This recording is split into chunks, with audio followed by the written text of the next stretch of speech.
ପିଲାମାନେ ଆମେ ଆଜି ପ୍ରାଣୀଙ୍କ ବିଷୟରେ କିଛି ଜାଣିବା। ଜଳଚର ପ୍ରାଣୀ ଆଉ ଜଙ୍ଗଲୀ ପ୍ରାଣୀ। ଜଳଚର ପ୍ରାଣୀ କାହାକୁ କୁହାଯାଏ ନା ଯୋଉ ପ୍ରାଣୀ ଜଳରେ ବାସ କରେ। ଜଳ ଅର୍ଥ ପାଣି ହେଲା। ଆମର ନଦୀ, ସମୁଦ୍ର, ଗଢିଆ, ପୋଖରୀ ଏ ସବୁରେ ଜଳ ଥାଏ। ତେଣୁ ଜଳରେ ଯୋଉ ପ୍ରାଣୀ ରୁହନ୍ତି ତାକୁ ଜଳଚର ପ୍ରାଣୀ କୁହନ୍ତି। ଜଙ୍ଗଲରେ ଯୋଉ ପ୍ରାଣୀ ରୁହନ୍ତି ତାକୁ ଜଙ୍ଗଲୀ ପ୍ରାଣୀ କୁହନ୍ତି।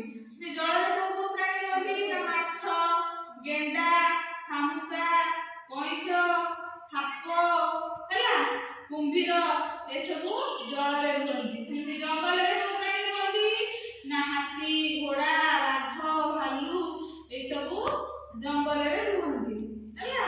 ଜଙ୍ଗଲରେ ଯୋଉ ପ୍ରାଣୀ ରୁହନ୍ତି ତାକୁ ଜଙ୍ଗଲୀ ପ୍ରାଣୀ କହିବା। ଆଉ ଜଳରେ ଯୋଉ ପ୍ରାଣୀ ରୁହନ୍ତି ତାକୁ ଜଳଚର। ତମକୁ ଆଜି କିଛି ଛବି ଦେଖେଇବି, ତମେ ସେ ଛବି ଦେଖିବ, ତାପରେ କହିବ ସେମାନେ ସବୁ କୋଉଠି। ୟାଙ୍କ ଭିତରୁ କିଏ ଜଙ୍ଗଲରେ ରୁହେ? ଇଏ ସିଂହ, ବାଘ, ହାତୀ, କୁକୁର, ହନୁ, ଗଣ୍ଡା, ଭାଲୁ, ହରିଣ। ଛବି ଦେଖିଲ? କୋଉ ଛବି ଦେଖିଲ?